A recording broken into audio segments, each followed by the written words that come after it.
Bonsoir Clément à la technique, bonsoir Isaac. Bonsoir Richard, bonsoir Clément, bonsoir à tous. Alors Isaac, démarrons par la suite de l'attentat de Bondi Beach en Australie la semaine dernière, dimanche dernier, qui avait fait 15 morts, une cinquantaine de blessés. Il faut se pencher peut-être un peu sur le passé, la personnalité du Premier ministre australien, Anthony Albanese. Et des images des années 90 ont réémergé.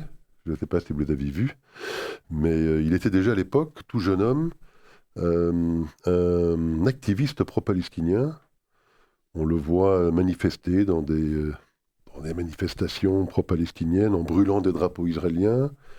On le voit quelques années plus tard également en présence de Yasser Arafat, lorsqu'il payait une visite en Judée-Samarie, dans ce qu'on appelait à l'époque les territoires occupés, et refusait d'aller en Israël rencontrer ses dirigeants israéliens. Donc on voit qu'il y a chez ce monsieur, évidemment, depuis très longtemps, un logiciel qui est très pro-palestinien. Toute son équipe, Penny Wong, qui est la ministre des Affaires étrangères, qui, lorsqu'elle s'était rendue en Israël quelques semaines après, le 7 octobre, avait refusé de se rendre dans le sud du pays pour visiter les kibboutz qui avaient été touchés par les attentats terroristes du Hamas. Donc voilà, il y a quand même un logiciel au sein de ce gouvernement qui est résolument pro-palestinien. Il n'avait pris aucune mesure. Il avait au moins eu la sagesse de nommer une responsable de la lutte contre l'antisémitisme, Julian Siegel, en 2024. Elle lui avait mis un rapport avec une série de recommandations. Il n'en a pas mis la moindre en œuvre depuis que ce rapport a été remis. Donc on voit au sein de ce gouvernement australien vraiment un biais très marqué en faveur des Palestiniens. Ils ont laissé pendant 2 années ce discours de haine se propager dans les rues d'Australie. Et donc sans surprise, la réaction de la population australienne et juive en particulier depuis l'attentat de la semaine dernière à son égard aura été très très rude, Isaac. Vous parlez de l'accueil qu'il a reçu lorsqu'il est venu se recueillir sur les lieux où l'attentat a eu lieu. Oui, il a été accueilli comme il le méritait. C'est une bordée de huées, de sifflets. Effectivement, j'ai jeté un coup d'œil attentif au passé de Albanese et de Penny Wong et à ceux Tony Burke, ministre de l'Intérieur. J'allais l'ajouter, des membres les plus importants de son cabinet. Bon, ça n'est pas vraiment un hasard ce qui est arrivé. D'ailleurs, le Premier ministre israélien l'a rappelé. Il a dit que c'était écrit sur les murs. Ça devait arriver. Je veux dire, le terrain a été largement labouré ces 2 dernières années, en particulier. Mais ça remonte à beaucoup plus loin, effectivement. Aujourd'hui, vous pouvez accéder aux plus hautes fonctions politiques dans votre pays en ayant une attitude hostile, ouvertement hostile, explicitement hostile à l'État d'Israël. Ça n'est plus un problème. Au contraire, parfois, c'est quelque chose qui peut vous aider dans votre ascension politique. Et c'est d'autant plus surprenant que ça survient dans un pays qui, jusqu'à Albanese, s'était distingué par une attitude bienveillante à l'égard de l'État d'Israël, qu'il s'agisse des conservateurs, on pense à Turnbull, on pense à Howard, ou bien des travaillistes qui avaient toujours observé une attitude à tout le moins de neutralité bienveillante à l'égard de l'État d'Israël. Il y a une rupture qui est nette avec l'arrivée d'Anthony Albanese, avec le passé que vous avez rappelé, et avec ses positions qui sont... il faut tomber les masques, il ne s'agit plus d'une posture pro-palestinienne. Il s'agit d'une posture anti-israélienne, même lorsque un agenda anti-israélien est porté par des forces génocidaires, des forces terroristes ou des idéologies génocidaires comme celle du Hamas. Donc ça n'est pas surprenant. C'était écrit sur les murs, ça devait arriver, c'est arrivé. Et de la pire des façons. Maintenant, tout le monde verse des larmes de crocodile, tout le monde y va de son laïus. L'antisémitisme n'a pas sa place en Australie, mais pendant 2 ans, il y a trouvé une place très très confortable. Je veux dire, il se vautrait dans un grand canapé, l'antisémitisme. Il avait droit de citer. Je veux dire, il y avait une autorisation presque sans limite de manifestation, de cortège, d'une hostilité, d'une violence absolument inouïe. Nous l'avons dit, je pense, la semaine dernière ou en d'autres occasions. dès le 8 ou le 9 octobre 2023, il y avait en face de l'Opéra Sydney une manifestation énorme où on a crié les Juifs au gaz, Gas the Jews ou Where are the Jews, ou Kill the IDF, ou bien From the River to the Sea. Tout ça le lendemain ou le surlendemain du génocide du 7 octobre, alors qu'Israël n'avait pas encore bougé le petit doigt, qu'il n'y avait pas encore d'intervention terrestre israélienne qui n'est intervenue que le 27 du mois, c'est-à-dire 3 semaines après. Mais déjà, eh bien, on a livré la place, l'espace public à ces manifestations haineuses. Tout ça au nom de la liberté d'expression. C'est-à-dire que la frontière qui sépare la liberté d'expression de l'incitation, de l'invitation à la haine et au passage à l'acte, eh bien, ça a été fait sous le sceau du gouvernement. Et alors, sa première réaction albanaise, sans surprise, a été d'essayer de mettre en place de nouvelles mesures contre la possession des armes à feu. Oui. S'imaginant que c'est la possession d'armes à feu, alors que déjà les règles de possession d'armes à feu en Très Australie strict. sont extrêmement strictes. En particulier en Nouvelle-Galles du Sud, d'ailleurs. En plus, tout à fait. Là où se trouve Sydney. Donc, ça a été son premier réflexe. Il n'a, je pense, à aucun moment mentionné le mot d'islamisme radical. Pas une seule fois n'a-t-il donc pointé du doigt, en fait, les véritables coupables. Ce n'est pas les armes à feu. C'est les gens qui les possèdent et qui ont évidemment la motivation de les utiliser contre la population juive australienne. Donc on a vraiment, encore une fois, observé dans sa réaction depuis la semaine dernière des réflexes qui sont véritablement totalement à côté de ce qu'on recherche de la part d'un leader d'un pays occidental. Mais je veux dire, dans les premières interventions albanaises, dans les minutes qui ont suivi ce massacre, il a parlé de fusillade. Fusillade, que je sache, je parle un peu français pour savoir qu'une fusillade, c'est un échange de coups de feu. C'est un échange de coups de feu. Ça n'avait rien à voir. Aucune allusion à la nature antisémite. Ça n'est que lorsqu'il y a eu ce tollé énorme porté par la communauté juive qu'il a concédé qu'en effet, c'était un attentat terroriste antisémite. Maintenant, sans prendre à des lois qui sont déjà très très strictes, très sévères pour l'accès aux armes à feu, c'est un peu idiot, parce que ce n'est pas les armes à feu qui tirent toutes seules.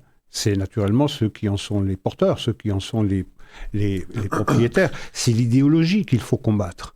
Encore une fois, le terrorisme, c'est un outil.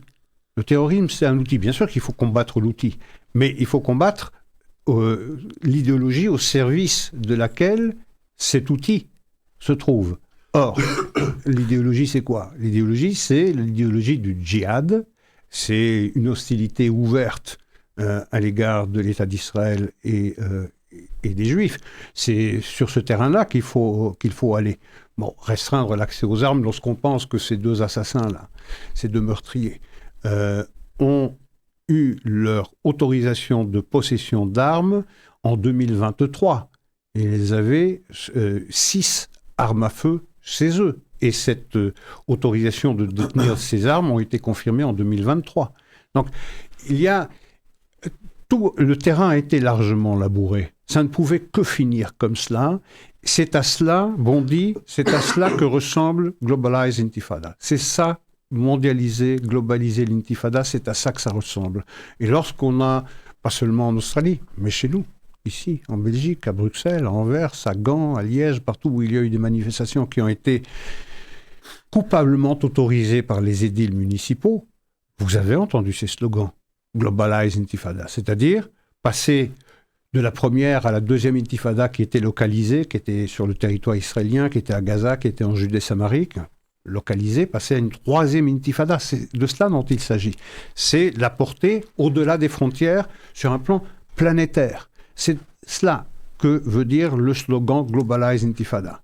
Et vous avez un maire à New York qui a été élu en ne désavouant jamais ce slogan. Donc la première chose qu'il conviendrait de faire, et peut-être ce qui est à l'étude aussi bien en Australie qu'en Grande-Bretagne, et je l'espère dans notre pays et dans d'autres pays européens, c'est d'interdire ces slogans. Mais pas seulement celui-là.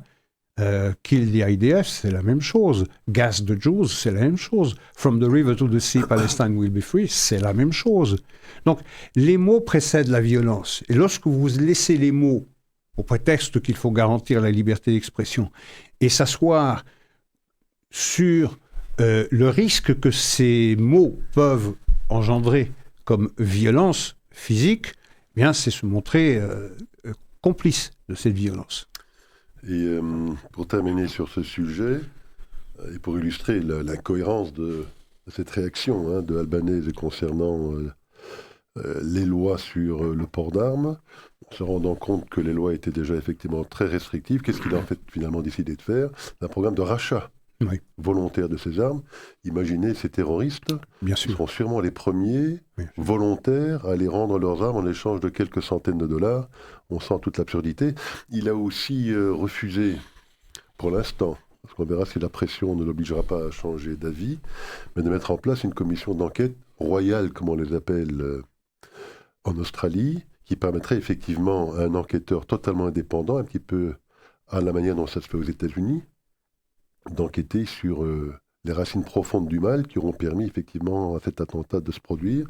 Pour l'instant, il refuse de mettre cette commission d'enquête en place, mais des sons de cloche au sein de son propre parti sont en train de le réclamer également, donc on verra s'il pourra résister à ces demandes dans la durée. On verra bien. L'Australie, c'est loin, géographiquement.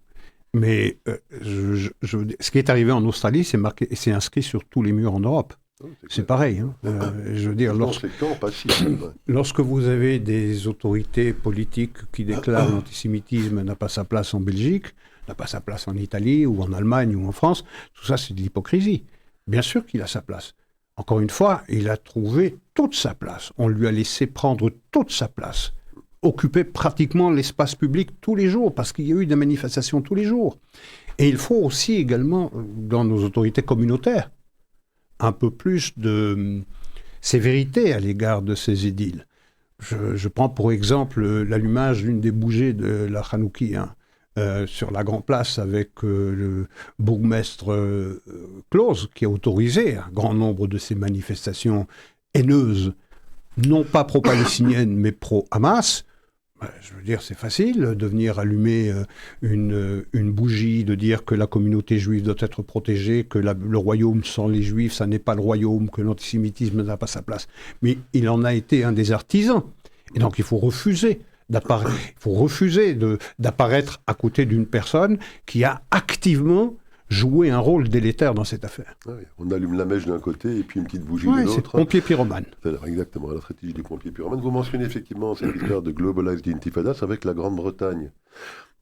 Avec, semblerait-il, peut-être même l'Australie aussi aujourd'hui, ont décidé d'interdire ce genre de slogan et d'autres. Et je crois qu'en Grande-Bretagne, d'ailleurs, ils ont arrêté 4 manifestants ce week-end qui avaient de nouveau réitéré ce genre de propos. Mais j'en profite effectivement pour parler d'un nouveau scandale qui touche la BBC sur ce point, puisqu'effectivement donc, le gouvernement anglais et la police anglaise a décidé de resserrer les vis sur ces manifestants.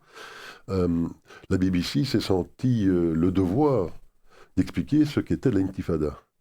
Et pour essayer de mettre en contexte ce qu'était l'intifada, en expliquant que c'était essentiellement un mouvement populaire non armé. Essentiellement non armé. Non violent. Non violent et de résistance. Alors évidemment, face à la levée de boucliers qu'ils ont rencontrée suite à cette publication, ils ont été obligés de changer, mais qu'ont-ils dit alors avec la nouvelle information qu'ils ont fournie? Ils ont dit, selon certains, l'intifada était un mouvement de terreur armé. Mais c'est toujours, évidemment, le selon certains, c'est la BBC à l'état pur. Ça, Le logiciel de la BBC ne sera décidément jamais changé. C'est pas le renvoi des 2 patrons il y a quelques semaines qui aura changé quoi que ce soit. Il faut que tout change pour que rien ne change. Ouais, exactement. Alors parlons de la, je pense, 4e ou 5e visite de Benjamin Netanyahu. 5e. Il se rendra donc à Mar-a-Lago, la résidence floridienne du président. Il y aura, je pense, de nombreux sujets à aborder. Quasiment tous les sujets qui touchent la région du Moyen-Orient. Sûrement la relation avec l'Égypte et ce contrat qui a finalement été signé de 35 milliards de dollars de livraison de gaz. Sur 10 ans. Sur 10 ans. Sur 10 ans entre Israël et l'Égypte. La Constitution, en tout cas on en aura peut-être confirmation aujourd'hui de cette force d'intervention promue également par les États-Unis entre la Grèce Chypre et Israël de 2500 soldats pour assurer une certaine protection.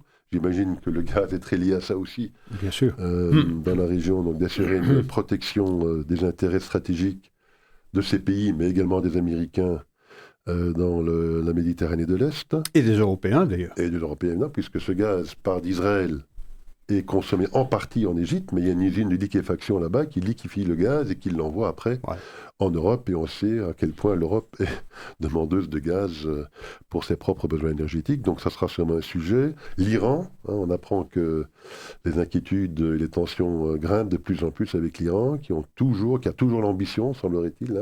Peut-être moins, on verra bien, concernant le programme nucléaire, mais en tout cas ce qui est certain, c'est concernant le programme balistique, qui est peut-être encore plus dangereux, puisqu'ils seraient en train de reconstruire leur arsenal, et on sait à quel point ces missiles sont extrêmement dangereux et destructeurs. On l'a vu lorsqu'il y a eu cette guerre au mois de juin. Donc l'Iran sûrement, le Liban évidemment, le désarmement du Hezbollah, et puis évidemment Gaza. Et la Syrie. Et la Syrie, et Gaza aussi, puisqu'on sent que le plan de Trump piétine quand même un petit peu. Ça fait des semaines qu'on nous dit que la phase 2 doit démarrer. Mais elle a du mal à démarrer, Jacques. Oui, beaucoup de sujets dans cette 5e rencontre. C'est peut-être même la 6e en 2025, si on compte celle qui a eu lieu dans les couloirs des Nations Unies. Mais c'est certainement la plus importante. Et une des plus importantes dans l'histoire d'Israël. Celle qui s'ouvre. Pourquoi ? Parce qu'on va discuter de l'Iran, on va discuter de Gaza, du Liban, de la Syrie. Mais on en discute à un moment où toute la pression va s'exercer sur Israël. Parce que les pays arabes qui ont souscrit au plan Trump en 20 points ont clairement fait entendre aux locataires de la Maison-Blanche qu'il n'est pas question pour eux de faire la moindre concession sur rien. Donc, il n'est pas question d'envoyer des troupes. Si leur mandat est autre chose qu'un maintien de la paix, ils contestent déjà la provision liée au désarmement du Hamas parce qu'ils disent que ça peut se faire dans le temps et ensuite que ces armes peuvent être gelées, peuvent être déposées dans des entrepôts sous surveillance, alors que le point central de ce plan, celui qui commande tous les autres points qui suivent, c'est naturellement le désarmement du Hamas. Mais on a compris que pour les pays arabes, ils ont le couteau du manche. C'est-à-dire ils sont en position de force, ils n'ont plus besoin de passer par Jérusalem pour être dans les petits papiers de Washington. Ils ont un accès direct, on l'a vu, avec l'Arabie Saoudite, avec le Qatar, les Émirats Arabes Unis, la Turquie. Ils ont un accès direct à la Maison-Blanche sans nécessairement faire sourire à Jérusalem et montrer qu'on respecte Jérusalem pour avoir accès à la Maison-Blanche. Donc ils viennent en position de force. Et Trump, lui, il est en position de faiblesse parce qu'il a investi un tel capital politique dans ce plan en 20 points qu'il n'est pas question pour lui d'être désavoué, à plus forte raison, dans l'année qui précède les élections du midterm. Donc pas question qu'il reçoive un désaveu public et que ce plan échoue. Ça veut dire que celui sur lequel la pression maximale va s'exercer, ça sera nécessairement le Premier ministre israélien. Et donc, toute la pression va s'exercer pour qu'on passe tout de suite à la phase 2, sans la restitution de la dernière dépouille, puisqu'on voit que sur ce plan-là, malgré les informations ou les renseignements donnés par Israël au Hamas, qui donnent la localisation qui donnent à quelques points de localisation où se trouverait cette dernière dépouille, il n'y a manifestement aucune réponse, aucune réaction de la part du Hamas. Donc il est probable qu'il y aura une pression américaine sur Israël pour accepter de passer à la phase 2 sans même la restitution de cette dernière dépouille. Et ensuite, Israël n'aura pas d'autre choix, je le crains, que d'accepter de passer à cette phase 2. Et puis la constitution de ce Board of Peace, la déclaration de Trump qui va dire quels sont les pays qui participeront à cette ISF, c'est-à-dire cette force de stabilisation internationale. Il y aura certainement un bras de fer entre Washington et Jérusalem sur le point de savoir si la Turquie participera, alors que dès le début, dans le plan en 20 points, il était clairement stipulé qu'Israël avait une sorte de droit de veto, et d'ailleurs ça a été rappelé par Huckabee et ça a été rappelé par Lindsey Graham aussi, qu'Israël a une forme de droit de veto, mais qu'il faudra quand même laisser une certaine place, sous une forme ou une autre, à la Turquie dans la bande de Gaza. Et donc toute la pression va s'exercer sur Israël. Et il faudra pour Israël obtenir des compensations, naturellement. Compensations de quelle nature? Sur la Syrie, il y a peu de chances que des Israéliens en obtiennent. On a vu au contraire les Américains retenir le bras d'Israël chaque fois qu'ils veulent intervenir en Syrie. Pas question pour les Américains de laisser Israël mettre en danger cette architecture de sécurité qu'ils sont en train de mettre en place, dans laquelle la Syrie joue un rôle important aux yeux de la Maison-Blanche parce qu'elle participe à la lutte contre l'État islamique. Même chose au Liban. On voit que le désarmement du Hezbollah avance peu ou pas du tout, puisque le gouvernement libanais s'avère pratiquement incapable de désarmer, sauf par manque de capacité ou par manque de volonté ou par crainte d'une relance de la guerre civile au Liban. En Iran, effectivement, le programme nucléaire semble avoir été suffisamment touché pour ne pas être en tête de l'agenda du Premier ministre, mais nous le disions déjà ici, il y a plusieurs mois, que le programme balistique était au moins aussi dangereux que le programme nucléaire, et même il pourrait se suffire à lui-même, puisqu'il suffit pour un État dont la raison d'être est la destruction de l'État juif, il suffit d'avoir des milliers de missiles qui peuvent empêcher le dôme de fer, la fronde de David et toutes les protections et la Rose, toute la protection aérienne israélienne d'être littéralement submergée par des lancers de missiles en grappe et qui ferait que ces protections n'assureraient pas l'imperméabilité du sol israélien. Donc il y a là sur ce plan-là urgence absolue. Ce que les Israéliens essayent d'obtenir, c'est l'une de ces trois choses.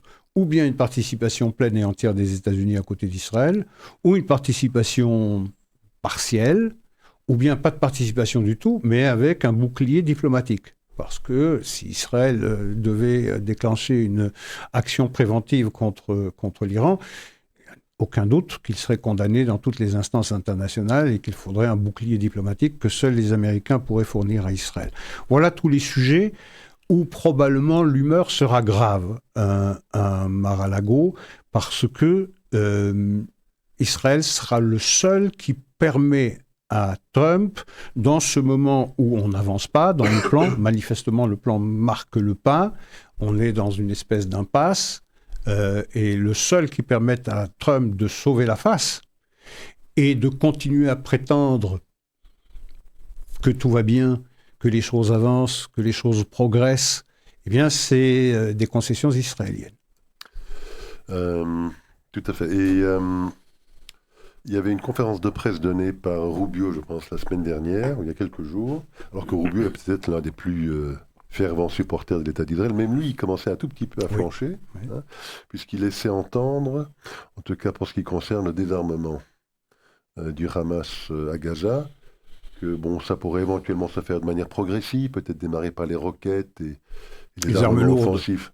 Les armements lourds, et qui pourraient éventuellement, pendant un certain temps, conserver des armes légères, au titre que finalement ça ne menacerait pas fondamentalement l'État d'Israël. Donc on sent déjà poindre, même chez ceux qui sont, depuis le tout début de cette administration Trump, les plus en faveur de l'État d'Israël, déjà poindre des petites concessions de ce genre-là qui n'augurent pas effectivement d'une situation extrêmement facile pour Israël.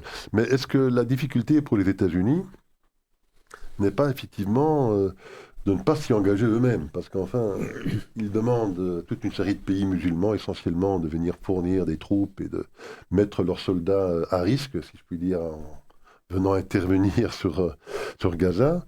Mais les Américains, eux, refusent d'y aller. Une situation très différente de ce qui s'était passé en Afghanistan il y a plus de 20 ans, lorsque les Américains, suite aux attentats du 11 septembre, etc., avaient engagé des actions militaires en Afghanistan. Ils y étaient allés avec leurs propres GIs et avaient donc demandé à leurs alliés de venir les soutenir, ce qu'ils avaient fait. Quand vous demandez à vos alliés de venir intervenir alors que vous refusez d'y aller, j'imagine que ça rend cet exercice de conviction beaucoup plus difficile. C'est que précisément, il y a eu ces guerres ces guerres américaines au Proche et Moyen-Orient. Il y a eu l'Afghanistan, il y a eu l'Irak, où l'Amérique a investi énormément d'argent et de vies humaines, et des guerres qui ont duré longtemps, beaucoup trop longtemps. Et Trump a été élu sur la promesse plus de US boots on the ground. Il n'y aura plus jamais de brodequins américains sur le terrain. Il a même été question, rappelez-vous, pendant le premier mandat de Donald Trump, d'enlever les troupes américaines qui se trouvent au Kurdistan syrien. Donc, pas question, effectivement, ça c'est une ligne rouge. Il y a aussi des arbitrages à faire au sein même du Parti républicain, où il y a un courant qui est isolationniste et qui n'entend pas investir l'intervention américaine dans des domaines extérieurs aux États-Unis. Donc il faut ménager tout cela. Les Américains ont dit d'office, il n'y aura pas d'intervention américaine physiquement. Ce qui est troublant dans cette affaire de l'ISF, parce qu'on va connaître maintenant l'identité de ceux qui participeront dans les semaines qui viennent. On dit ça devait être avant la fin de l'année, on parle du début du mois de janvier, je ne pense pas qu'on aura encore cette déclaration du mois de janvier, mais en janvier on l'aura probablement. On parle de l'Azerbaïdjan, du Pakistan de plus en plus, de l'Indonésie, peut-être de l'Égypte, du Qatar vraisemblablement, on ne sait pas, mais on parle de l'intervention, du déploiement de cet ISF qui se ferait dans la partie de la bande de Gaza contrôlée par Israël, dans les 53%. Or, ces 53%, ils n'ont pas vraiment besoin de l'intervention d'une force de stabilisation, puisque Israël fait office de force de stabilisation. Il n'y a pratiquement pas de Palestiniens, de population palestinienne dans les 53%. Ils sont à peu près 150 000 à 200 000 sur les 2 200 000. Les 2 millions autres vivent dans les 47% sous contrôle du Hamas. On ne voit pas très bien ce que l'ISF viendrait faire dans les 53% contrôlés par Israël. Et on laisse entendre à Washington que ce déploiement et cette installation dans les 53% contrôlés par Israël pourrait prendre des mois. Alors qu'il y a une seule manière d'en sortir, parce que tout le monde a parfaitement compris qu'il ne pourra pas y avoir de sécurité dans la région, qui est le but poursuivi par les Américains comme par les Israéliens, aussi longtemps que vous avez des troubles faits comme le Hamas, bien évidemment, le Hezbollah, et leur mandant, c'est-à-dire l'Iran. Donc, il faut comprendre que tous ces problèmes sont liés, et on ne peut pas raisonnablement imaginer une sécurité stable, durable dans la région, aussi longtemps que le Hamas reste armé, que le Hezbollah reste armé, et qu'on laisse l'Iran en capacité de pouvoir financièrement les aider, ou même par le biais de livraison d'armes clandestines. Donc, c'est vraiment ça la question. Et c'est pour ça qu'on a toujours tendance à oublier l'Iran, mais il revient toujours par la fenêtre. En réalité, une fois que l'Iran disparaît du tableau, ou qu'il est neutralisé, c'est tous les autres pions qui tombent. Toutes les pièces de domino tombent l'une après l'autre, hein, tout à fait. Alors j'en profite pour terminer sur cette fameuse conférence de presse de Rubio, parce qu'en plus, effectivement, Gaza, il a quand même eu des mots très très durs pour l'UNRWA, qui méritent d'être rediffusés, puisqu'il a dit que l'UNRWA était irrécupérable, totalement corrompue, et que donc il n'y avait absolument plus le moindre rôle à jouer pour cette organisation sur ce territoire. Bon, de ce point de vue-là, c'était plutôt une bonne nouvelle dans cette conférence de presse, concernant le rôle de l'UNRWA dans l'avenir. C'est un point essentiel.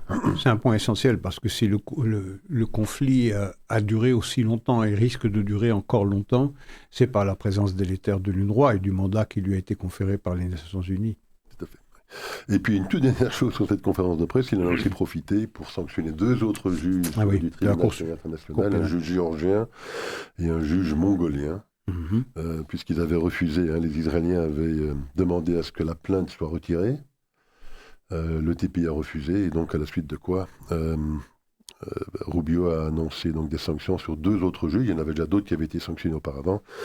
C'est quasiment tout le tribunal maintenant qui est sous la sanction des États-Unis. Oui, il faudrait étendre ces sanctions à la Cour pénale internationale en tant que telle. Pas seulement... Oui, mais ça, c'est l'étape ultérieure. Tout à fait. Bon, parlons un petit peu de notre pays, la Belgique, qui pour une fois s'illustre... par l'intermédiaire de son Premier ministre. S'illustre positivement. S'illustre positivement par l'intermédiaire de son Premier ministre, Bart De Wever. Et là, ça concerne évidemment l'histoire du financement de l'Ukraine. On sait que l'Ukraine a besoin de financement pour pouvoir maintenir son effort de guerre contre la Russie, que les Américains eux maintenant sont dans une posture très différente. Ils sont prêts à livrer des armes pour peu que les Européens les payent pour les livrer aux Ukrainiens. Mais donc il fallait trouver des moyens de financement pour cet effort de guerre. Le premier moyen qui avait été mentionné et soutenu par pas mal de pays, dont l'Allemagne, les pays baltes, la Pologne et d'autres, c'était d'user des fonds russes. Des fonds russes gelés ici en Belgique pour la plupart. La quasi-totalité de ces fonds sont chez Euroclear. Il y en a pour 220 milliards d'euros, je pense, en Belgique. Il y en a peut-être encore 80 milliards éparpillés dans d'autres pays, mais le gros de ces fonds était en Belgique. L'idée était de dire, utilisons ces fonds pour fournir effectivement ces besoins de financement à l'Ukraine. Alors évidemment, les Belges, lorsqu'ils ont commencé à regarder un peu dans le détail les implications que pourrait avoir ce genre de proposition, se sont vite rendus compte du danger auquel la Belgique s'exposait, puisqu'il y aurait effectivement des recours juridiques très sérieux de la part des Russes face à ce mécanisme de confiscation. Qu'ils auraient gagné. Ils auraient probablement gagné. Et des répliques aussi possibles, puisque les Russes auraient pu maintenant aussi confisquer des avoirs, et pas qu'en Russie, il n'y a pas tellement d'avoirs européens aussi, mais ils auraient pu, à travers l'intermédiaire de leurs alliés, en Chine, en Afrique du Sud, dans d'autres pays, commencer à confisquer des avoirs européens dans toute une série de pays du monde. Donc on sent bien qu'il y avait toute une série de risques très importants que la Belgique seule était incapable de porter. Et donc... elle a fait une proposition très claire, et Bart De Wever a dit, écoutez, on est prêt à soutenir cette proposition pour peu que la totalité de la communauté internationale nous fournisse des garanties à la mesure des risques que nous prenons. Et dès lors que cette proposition a été mise sur la table, on s'est vite rendu compte que la plupart des pays étaient devenus extrêmement frileux.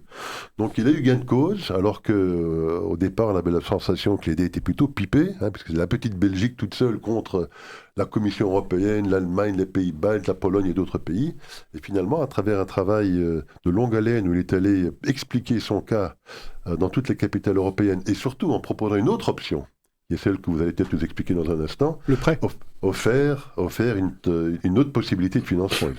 Oui, c'est un emprunt de 87 milliards d'euros sur 2 ans qui vont permettre d'acheter des armes aux Américains pour les livrer aux Ukrainiens. Mais je crois que vous avez parfaitement résumé la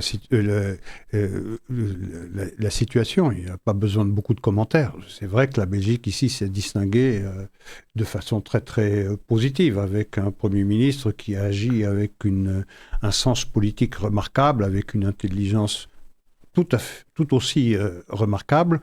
Et c'est vrai qu'il était appuyé par l'ensemble du personnel politique. Tout le paysage politique belge, on l'a entendu à la Chambre, de l'extrême gauche à l'extrême droite, tout le monde était derrière le Premier ministre qui a fait montre d'une capacité politique absolument remarquable. Mais il a sauvé le pays de la banqueroute, littéralement de la banqueroute, parce que effectivement, le premier pays qui aurait été attaqué par les Russes, qu'il aurait vraisemblablement porté devant les tribunaux ad hoc, eh bien, ça aurait été la Belgique qui aurait été condamnée. Et on se voit bien que lorsque le Premier ministre a fait appel à la solidarité de tous les autres membres de l'Union européenne, eh bien, tout le monde s'est défilé. Il fallait que la Belgique prenne ses responsabilités, qu'elle en accepte seule les conséquences. Donc, un formidable travail, formidable intelligence, et donc, la Belgique est dirigée par un Premier ministre d'une belle envergure. Il est peut-être devenu le nouvel homme fort dont l'Europe a besoin. En tout cas, j'invite nos auditeurs à écouter sa conférence de presse. Oui. Je crois que c'était très tard dans la nuit, puisque les pourparlers 3 heures du matin. Vers 3 heures du matin. Il a rapidement après, effectivement, donné une conférence de presse où il a expliqué encore une fois, in extenso, la position de la Belgique sur ce dossier. Il a été encore une fois brillantissime face à ces journalistes qui le bombardaient de toute une série de questions très techniques. Oui, mais il était tout à fait à la hauteur des questions, parce que même s'il y avait la solidarité des autres pays européens, ça n'aurait pas mis à l'abri chacun de ceux qui auraient apporté leur solidarité à la Belgique d'être victime de réactions en retour des Russes, qui auraient pu, comme vous le disiez tout à l'heure, bloquer des fonds européens partout par eux-mêmes ou bien par l'intermédiaire de leurs alliés. Donc, c'était un coup extraordinairement dangereux à jouer et Bart De Wever a pu déminer le terrain d'une façon absolument remarquable. Alors, j'aurais voulu parler un petit peu maintenant des réseaux sociaux et du rôle que ces réseaux tendance à les appeler ici, ou bien asociaux plutôt, Oui. ou les égouts Les digitaux, égouts sociaux. les égouts digitaux sociaux ou Ouais. asociaux. Mais le rôle particulier que joue Wikipédia, je ne sais pas si vous avez suivi Si, bien Wikipédia, je crois que c'est le site le plus visité au monde. Oui. Euh, Il est composé d'interventions des usagers, hein, de ceux qui... Tout à fait. Mais alors la difficulté, voilà, quand on analyse un petit peu le mécanisme d'édition de ce qui s'y trouve et de ce qui est publié, on remarque qu'il y a ce qu'on appelle des grands éditeurs, des éditeurs qui sont quasiment à temps plein sur le sujet et qui ont des voix et des rôles prépondérants par rapport à tout qui dame qui voudrait éventuellement publier. Et qui ont un droit de veto sur les publications. Des droits de veto, etc. Et donc, si vous ouvrez la page Wikipédia concernant Israël aujourd'hui, vous verrez que, en fait, on accuse Israël. Il est clairement inscrit qu'Israël. On n'accuse plus. C'est fini.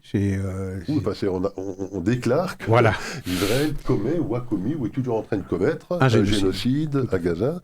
Donc, ce vocabulaire-là, maintenant, c'est confirmé. C'est installé dans le discours public. Sur la page Wikipédia, qui est, comme je dis, le site le plus visité au monde. Et on apprend effectivement qu'il y a une quarantaine d'éditeurs, on appelle des super-éditeurs, qui sont à temps plein, qui sont viscéralement, en fait, qui sont des activistes pro-palestiniens, et que ce sont eux qui sont à la manœuvre pour permettre ce genre de dispositif de se mettre en place. Et j'écoutais un spécialiste du sujet ce week-end dans un podcast qui expliquait que les plus grands spécialistes qui essayent de contre-attaquer, ils n'y arrivent systématiquement pas parce qu'il faut des années d'expérience dans ce processus pour savoir comment manœuvrer vis-à-vis de Wikipédia pour faire prévaloir un point de vue qui n'est pas celui défendu par ces 40 activistes pro-palestiniens. C'est là que la guerre doit se livrer, désormais. C'est pas sur le terrain, je dirais que c'est la chose la plus facile ou la moins difficile. La chose la plus difficile, c'est de combattre l'entrisme institutionnalisé, c'est-à-dire à la fois dans les personnels politiques, académiques, médiatiques, et aussi, par exemple, sur les réseaux sociaux comme Wikipédia. Jusqu'il y a quelques mois seulement, c'était une accusation portée contre Israël. Aujourd'hui, cette accusation, elle est avérée. Il y a eu condamnation. Israël est coupable de génocide. Ce n'est plus une interrogation, c'est une affirmation. Et alors, les choses bougent quand même un petit peu, parce qu'il y a quand même quelques bonnes nouvelles. On l'a vu avec CBS d'abord, une grande chaîne américaine qui a été rachetée par Paramount. Et Paramount, c'est la famille Ellison. Larry Ellison, qui est donc le patron d'Oracle, qui est un grand supporter d'Israël. Il a mis son fils à la manœuvre à la tête de CBS, qui a recruté Barry Weiss, qui était cette ancienne journaliste du New York Times, qui a décidé de quitter le New York Times parce qu'elle était constamment harcelée pour ses positions pro-israéliennes, qui a créé une organisation médiatique qui s'appelle The Free Press, il y a environ 5-6 ans, qui a connu un succès retentissant aux États-Unis, au-delà, et qui a été rachetée. Oui, elle a vendu à $200 millions. 200 millions de dollars, mais en attendant, elle a été aussi nommée à la tête de CBS, et ça se fait déjà sentir. Elle a nommé Doug Peel, je ne sais pas si vous connaissez Doug Peel, qui est un des grands présentateurs vedettes qui avait été écarté de CBS parce qu'il avait eu l'audace de questionner, je ne sais plus comment s'appelait cet auteur, mais c'était un auteur, un activiste pro-palestinien qui avait écrit un livre à charge contre Israël. Il avait eu, ce journaliste, l'audace de le questionner sur certains contenus de ce livre. Il avait été à la suite de quoi écarté. Donc, elle est la patronne maintenant de CBS au niveau rédactionnel. Elle commence à mettre des journalistes plus neutres, si je puis dire, dans certains postes clés au niveau de CBS. Donc là, c'est déjà un premier média qui va peut-être être beaucoup plus équilibré. Et puis, il y a eu aussi l'histoire TikTok. Oui. Puisqu'on sait que la partie américaine, TikTok est peut-être le réseau social le plus dangereux, peut-être le plus écouté, en tout cas aux États-Unis, par les jeunes. Et on sait que c'est au niveau de la population jeune où ce basculement de l'opinion est en train de s'effectuer. Et donc, la partie américaine de TikTok a été vendue à une espèce de consortium aussi dominé par la famille Ellison. Et donc, on peut s'attendre effectivement aussi, côté TikTok, on l'espère, à des modifications importantes de leur contenu. Et puis aussi l'affaire Twitter, évidemment. Là, je ne suis pas sûr qu'on y a beaucoup gagné, parce que depuis le rachat par Elon Musk de Twitter, qu'il a transformé en X, c'est pas comme si on observait une grande réduction des propos antisémites sur cette plateforme-là. Mais bon, en tout cas, on sent que les choses bougent un petit peu au niveau médiatique. Oui, c'est vrai. Mais c'est là que la guerre doit se livrer. Encore une fois, les médias, qu'ils soient institutionnalisés, les mainstream ou bien les réseaux sociaux, c'est ça le nerf de la guerre, effectivement. Et c'est là que la bataille doit être livrée. C'est un travail de très très longue haleine, en profondeur. C'est un travail dans lequel se sont investis tous les ennemis de l'État d'Israël et tous les ennemis de l'Occident sont investis depuis des années. et commencent à récolter leurs fruits. Mais il y a cette réaction maintenant. Il y a cette réaction qui s'amorce. Elle est vraiment au début. Espérons qu'elle portera ses fruits parce que les médias sont devenus le premier pouvoir. C'est eux qui dictent l'agenda politique, c'est eux qui façonnent les esprits, c'est eux qui installent dans les esprits l'idée qu'Israël commet un génocide ou bien entretient volontairement une famine, s'en prend aux femmes et aux enfants. Donc c'est vraiment les médias, c'est ce champ de bataille qu'il faut investir. Et ça, c'est un travail qui ne produira ses fruits qu'à partir de beaucoup plus tard. Mais effectivement, on voit une amorce. C'est le changement de garde à la Maison-Blanche qui est responsable de cela. Qui sont à la manœuvre dans ces rachats, évidemment. Bien sûr. Et donc, je parlais effectivement de ce basculement qu'on observe quand même chez les jeunes Américains, quand on regarde les sondages qui interrogent cette population sur leur positionnement, leur point de vue sur ce conflit moyen-oriental. On sent véritablement comme une forme de basculement dans cette tranche d'âge, 18-24 ans, 18-30 ans, où ils sont de plus en plus hostiles. Même chez les évangélistes. Même chez les évangélistes, et même donc, de manière générale chez les républicains. Oui. Un autre exemple de ce basculement, ça a été encore ce week-end, ce fameux gala. Chaque année, ils organisent un gala à la période de Noël. Ça s'appelle les Jeunes Républicains de New York. Eh bien, gala auquel ils avaient invité toute une série de personnages très sulfureux qui tiennent des points de vue particulièrement antisémites. Alors, j'en découvre certains que je ne connaissais pas. Il y a un dénommé Sneako, un influenceur, semblerait-il, très connu aux États-Unis. C'est pas de notre génération. C'est pas tout à fait notre génération, tout à fait, mais qui déclare en avoir marre d'entendre parler de l'Holocauste, qu'il faut pas aller passer à autre chose. Un autre qui s'appelle Jared Taylor, qui est un autre influenceur, qui est un suprémaciste blanc, qui tient des propos tout aussi catastrophiques. Il y a une certaine incertitude sur le fait qu'il aurait été invité officiellement ou pas de Nick Fuentes. En tout cas, il était dans les parages. Il n'est pas rentré dans la salle, me semblerait-il, que certains auraient voulu le faire rentrer. Et tout ça, ça fait suite à d'autres controverses concernant ces jeunes républicains. Qu'il y avait eu, souvenez-vous, il y a quelques semaines, on avait découvert ce groupe WhatsApp où des centaines de ces jeunes républicains échangeaient des blagues sur les fours crématoires, étaient plutôt favorables à Hitler. Enfin, c'était ce genre de propos qui étaient tenus. Donc on sent quand même, on dénonce beaucoup l'antisémitisme côté de l'extrême gauche, mais on sent vraiment côté de l'extrême droite que les langues se délient de plus en plus aussi maintenant. On ne nous fera pas, nous, en tout cas, le reproche de ne pas avoir parlé de cet antisémitisme grandissant au sein du Parti républicain. Je pense que nous avons été les premiers à en parler. Le problème, c'est que ce cancer semble être traité aussi mal côté républicain qu'il l'a été côté démocrate. Et pourtant, les républicains voient ce que le Parti démocrate est devenu, faute d'avoir su traiter la métastase de ce cancer suffisamment fortement, de façon suffisamment énergique et crédible. Et aujourd'hui, les républicains, pour garder tout le monde sous la même tente, comme on dit, de tous les courants républicains sous la même tente, en prévision en particulier des élections de demi-mandat, il n'est pas question de laisser un courant prédominer un autre, et donc on accepte les voix d'absolument tout le monde, et même de n'importe qui, et surtout de n'importe qui. Et lorsqu'on pose la question à J.D. Vance, vice-président des États-Unis, qui incarne un peu ce courant isolationniste, qui n'a pas à l'égard de l'État d'Israël ce lien affectif qu'ont eu pratiquement tous les autres présidents américains avant lui à la Maison-Blanche, eh bien, il semble les excuser, ou dire que c'est pas très très grave, que c'est des blagues de potache, qu'il faut accepter cela, et puis que... Et ça, c'est le propos le plus grave tenu par J.D. Vance, à mes yeux, ou à mes oreilles, c'est de dire qu'être anti-Israël, ça ne veut pas dire être antisémite. Mais... il ne me semble pas que la critique du gouvernement israélien revient à être anti-Israël. On peut être pro-israélien et critiquer la politique du gouvernement israélien. Mais pour lui, donc, ce qu'il semble entendre, c'est que l'antisionisme, ça n'est pas la même chose que l'antisémitisme.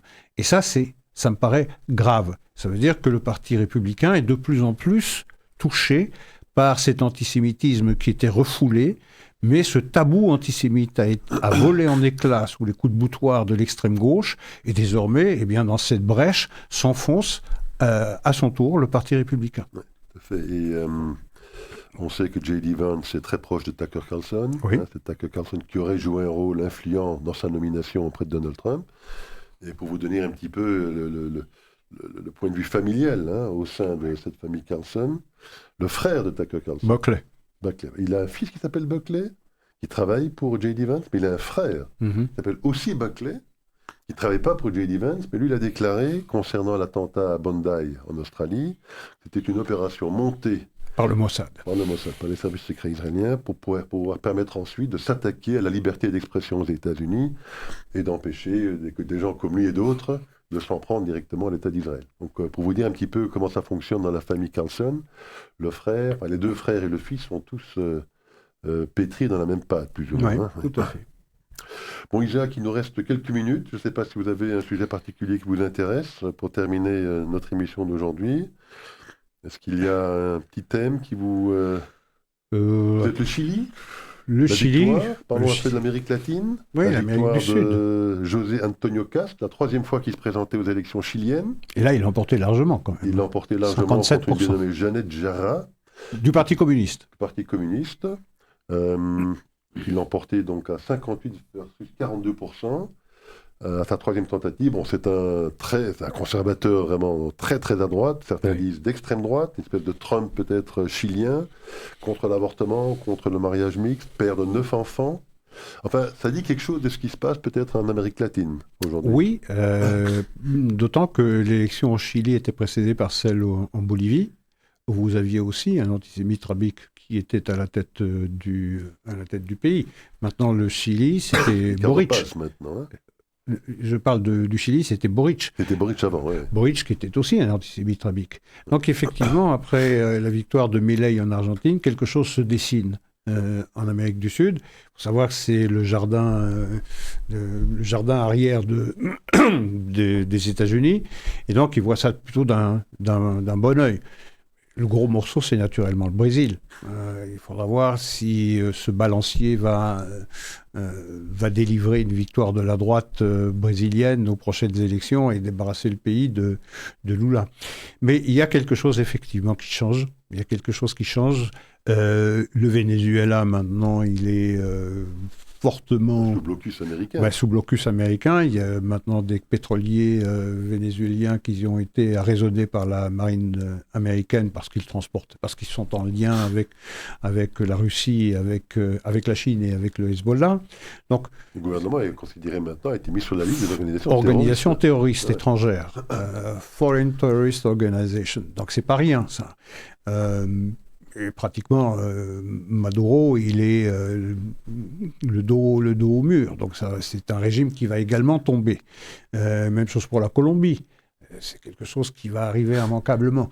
Donc on voit quelque chose, une grande écharpe qui part de l'ouest, donc du rivage pacifique américain, sud-américain, donc le Chili, jusqu'au rivage est, c'est-à-dire sur l'Atlantique, avec ce blocus mis par les États-Unis au détriment du Venezuela. Oui, quelque chose semble changer. Et cette histoire du Venezuela, il tient à cœur, je crois, on parlait de Marco Rubio, c'est qu'il est d'origine cubaine. Bien sûr. Son père, ou c'était son grand-père, je ne sais plus sûr, était un immigré cubain. Il cherche effectivement, lui, c'est son petit...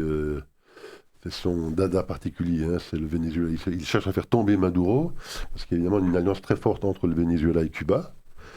Cuba fournit de l'aide médicale, de l'aide militaire, des renseignements, et le Venezuela fournit du pétrole, évidemment, à Cuba. Il essaye, à travers ses interventions et le blocus du Venezuela pour empêcher les livraisons de pétrole à Cuba, de faire tomber Maduro, et à la suite de quoi, éventuellement aussi faire tomber le régime de Cuba. Oui, ça fait. Mais vous savez, c'est quelque chose qui est même à l'œuvre en Europe. Rappelez-vous la nouvelle doctrine Trump de favoriser les mouvements, les partis souverainistes, les partis patriotes, comme ils les appellent, pour sauver l'Europe d'elle-même. Donc c'est un appel du pied à tous les partis de droite que certains qualifient d'extrême droite. Donc il y a une révolution culturelle qui a été une révolution politique qui a été lancée par l'arrivée de Donald Trump au pouvoir et qui avait été initiée par le discours de J.D. Vance à Munich lors de la conférence sur la sécurité européenne, où il avait déjà dit que le principal ennemi de l'Europe, ça n'était pas la Chine, c'était pas la Russie, c'était à l'intérieur, c'était cette volonté qu'ont les pouvoirs européens à bâillonner les voix qui n'épousent pas la doxa communément admise, la liberté d'expression. Donc, on voit qu'il y a quelque chose qui est à l'œuvre et qui échappe à l'Amérique du Sud seulement.